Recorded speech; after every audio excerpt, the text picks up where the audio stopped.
আজ দুপুরের খাবারে বানিয়ে নিয়েছিলাম গরম গরম ভাতের সাথে কাটাপোনা মাছের ঝাল আর শীতের সমস্ত সবজি দিয়ে বেগুন, শিম, মটরশুঁটি, গাজর, পেঁপে সব কিছু দিয়ে বানিয়ে নিয়েছিলাম একটা পাতলা ঝোল।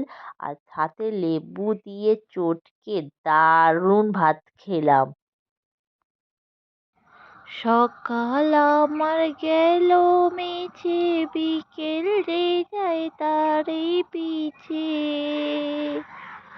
আমার খোলা হাওয়ায় লাগিয়ে পা। নমস্কার, কেমন আছেন সবাই? সঞ্চিতা ডেইলি লাইফস্টাইল ব্লগে সবাইকে অনেক অনেক স্বাগত। আর আমি সঞ্চিতা চলে এসেছি আপনাদের কাছে একটা ডেইলি লাইফস্টাইল ব্লগ নিয়ে। আর সকাল সকাল ছাদে উঠে পড়েছি, খুব সুন্দর প্রকৃতিটা অনুভব করছিলাম। আর এদিকে চলে এলাম আমি সবজি কাটতে। আজকে বানানো হবে একটু ঝোল। আর ঝোলের জন্য সমস্ত সবজি নিয়ে নিয়েছিলাম। এখানে দেখতে পাচ্ছেন শীতের বেগুন। তো বেগুনটাকে আমি একটু কেটে নেবো। আর যেহেতু বড় বেগুন, তো বেগুনটা দেখছি একদম কেটেই দেখছি একটু কানা হয়েছে, তো আমি এটা বাদ দিয়ে কেটে নিচ্ছি। তো বেগুনগুলোকে লম্বা লম্বা করে কেটে নেব। আর যেহেতু গরম মানে শীতকাল পড়েছে আর প্রচুরই সবজি পাওয়া যাচ্ছে, আর শীতকালে একটু ঝোল তো অনেক দিনই খাওয়া হয়নি, কারণ ঝোল খুব একটা কেউ খেতে চায় না। আর তার জন্য ঝোলটা বাড়ানোই একদম হয় না। আর এদিকে দেখতে পাচ্ছেন পুরো বেগুনটা আমি দিয়ে দিলাম রয়েছে, তো বিনসগুলো দিয়ে দেবো দুটো করে।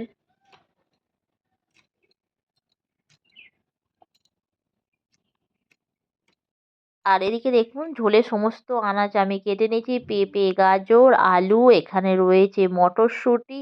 তো সব কেটে নেওয়া হলো আর চলে এসেছি মাছ ধুয়ে। তো আজকে হবে ঝোল। আর এখানে মাছের ঝাল তো কড়াই দিয়ে দিয়েছি।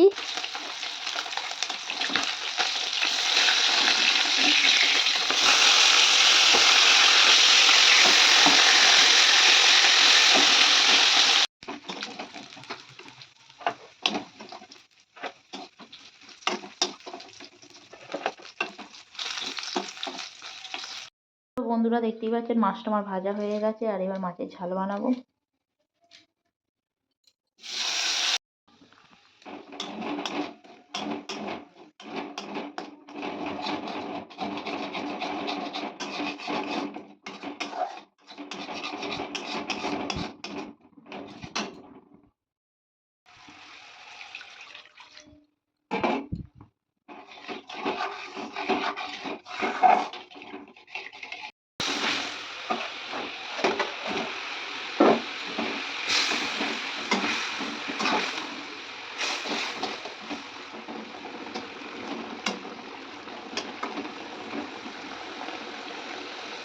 তো মাছের ঝালটাও আমার রেডি হয়ে গেছে।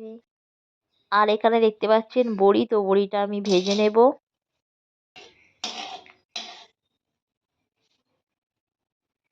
আর ঝোল বানানোর জন্য তেলের মধ্যে দিয়ে দিয়েছিলাম পাঁচফোড়ন, তেজপাতা, শুকনো লঙ্কা দিয়ে সবজিগুলো সমস্ত কিছু দিয়ে একসাথে ভালোভাবে একটু নেড়ে নেব। আর তারপরেই আমি দিয়ে দিয়েছিলাম পরিমাণ মতো হলুদ আর নুন, এখানে একটু আদা দিয়ে দিয়েছিলাম, আর একটু জিরে গুঁড়ো দিয়ে দিয়েছিলাম। তো দিয়ে খুব ভালো করে নেড়ে নিচ্ছি যাতে সবজিগুলো ভাজা ভাজা হয়ে যায়, কারণ ঝোলের সবজিটা একটু হালকা করে না ভাজলে ভালো লাগে না।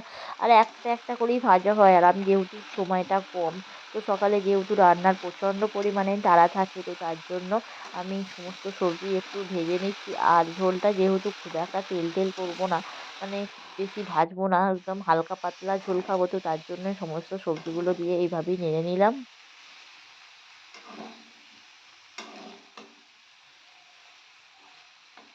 তো সবজিগুলো একটু সামান্য ভেজে দিয়ে দিলাম জল। আর তারপর জল দেওয়া হয়ে গেলেই আমি ঝোলটা নামিয়ে নেব। তো এই দেখো বন্ধুরা, আমি সকাল সকাল রান্না করছি আর এখানেই বসে পড়েছি।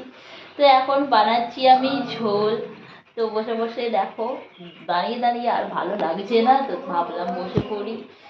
উদাস দুপুর বেলা সখী আসবে কি একলা নদীর ঘাটে রে, দেখতে তোমায় মন চাইছে, ও সখী দেখতে তোমায় মন চাইছে। তো বন্ধুরা, আমার গানটা কেমন লাগলো পাচ্ছ ঝোলটা ফুটছে, আর বসে বসে গান করতে করতে আমার ঝোল পুরো একদম সেদ্ধ হয়ে গেছে। এখানে দেবো বড়িটা, দিয়ে দেবো, আর দিয়ে দিলাম বড়িটা, 2-4টে বড়ি জাস্ট, আর এই ঝোল পুরো রেডি। হ্যাঁ, এগুলো তো হাফ হয়েই গিয়েছিলো। তো বন্ধুরা দেখতে পাচ্ছেন আলটিমেটলি আমার ঝোলটা হয়ে গেছে, আর এবার আমি এটা নামিয়ে নেব। আমার ঝোল পুরো রেডি হয়ে গেছে, আর দেখতে বেশ ভালোই লাগছে। তো মাঝে মাঝে ঝোল খাওয়াও ভালো, তাই না?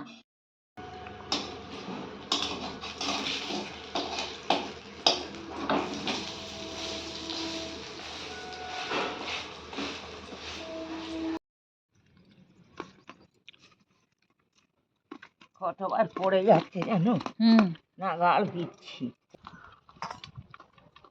আর এদিকে রান্না বান্না করে আমি আর ঠাকুমা চলে এলাম পেঁয়াজি দিয়ে মুড়ি দিয়ে ভাত খেতে। তো কারা কারা এরকম মুড়ি দিয়ে ভাত খেতে ভালোবাসো বলো তো? আমার তো বেশ ভালো লাগে মুড়ি দিয়ে ভাত খেতে।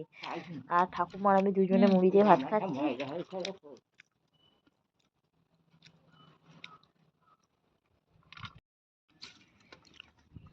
আর খাওয়া দাওয়ার পালা তো শেষ হয়ে গেছে, আর এদিকে আমাদের দুপুরের ভাতের জন্য রেডি করা হচ্ছে। আর আজকে ভাতটা তো ছাদেই করা হলো, আর সকালে যেহেতু মানে কাজের তাড়া থাকে, তো সকালে রান্নাটা বেশিরভাগ দিনই নিচে হয়, আর ভাতটা ওপরে হয়, কারণ শীত পড়ে গেছে, গরম গরম ভাত না হলে ভালো লাগে না।